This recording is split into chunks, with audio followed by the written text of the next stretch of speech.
So what's your build-up like into the 2024 Paris Olympics? So after Czech Champions League, I've actually got a World Cup here not here, but in Australia, in Adelaide.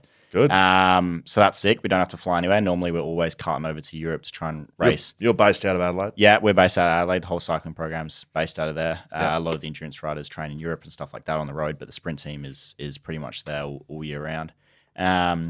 So yeah, World Cup there, which is sick. Kick off the year. Yep. And then national championships a few weeks after that. That's just kind of go and just polish up on some tactics against the Aussie guys. Yes. And then after that, we've got another World Cup in Hong Kong. So basically the World Cup's used for obviously race experience, that sort of thing, but qualification points. So you can't race the Olympics if you haven't actually qualified, if you haven't actually got enough points. So have you qualified? So we're looking very good. Good. So I'm ranked 1 in the Kieran, ranked 2 in the sprint. In the world? Yeah. Right. And ranked. That seems quite good. Yeah, and it's pretty good. Could be better, but not too bad. Right. So right. So 1 in the sprint. No, 1 in the Kieran. Yep. It's actually switched. Last year I was no, that's incorrect. Last year I was 1 in sprint and 1 in Kieran, and then Harry's managed to snatch the sprint away from me. So Harry's 1 in sprint. He's like, but he's like 6th in Kieran, so it's all right. That's good. Yeah. Right. Yeah. So World Cups, Yep. and then after that, it's basically just a 20-week build into the Olympics. So just a lot of time to train, make sure you're doing everything right, a lot of consistency, and just build in. We'll do a pre-Olympic camp in Portugal, get over to Europe, kind of get acclimatized a little bit, as it will be summer there and winter here and that sort of thing, jet lag, and then just Olympics. So this will be your second Olympics. You're at Tokyo 2020. Yes. Do you look back on that experience and forward focus for this upcoming one, and what can you do better? What could go wrong? I don't know. Last year went pretty wrong. Right. So last year I came into it and just basically cooked my back. Like bad. Like similar to you after the return from back into one the of the Eagles. great return sporting moments. And we just want to take our focus off world champions playing in the waffle, getting done by 100 points.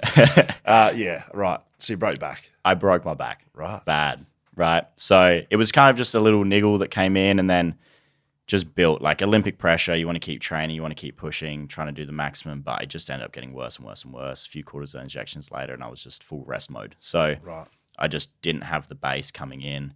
I did race all events, so I raced team sprint, and Kieran, but sucked pretty bad. Right. The Kieran was okay, but the team sprint we got 4th, bit grim. We've got 4th the last 5 Olympics. Is that right?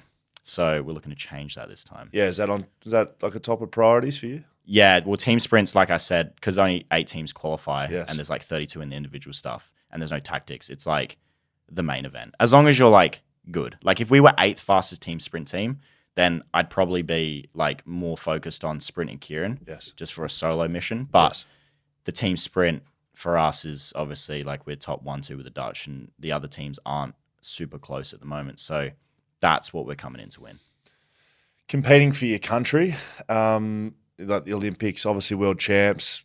Is that special for you? Because not many people get to do that. Yeah, it's pretty crazy. Like it really set in last time when I'd obviously gotten injured, and it basically went up all the way until like the day before. Like my back was still playing up, and whether or not I'd race or not was still kind of up in the air. And I think that was really like a wow moment of like how badly I want to represent my country at the Olympics. Like if I got this far and missed out like the day before, would have been grim. Right. It's sick. Like you say, just representing your country on the world stage and at the highest level at the Olympics as well is just no better feeling, really.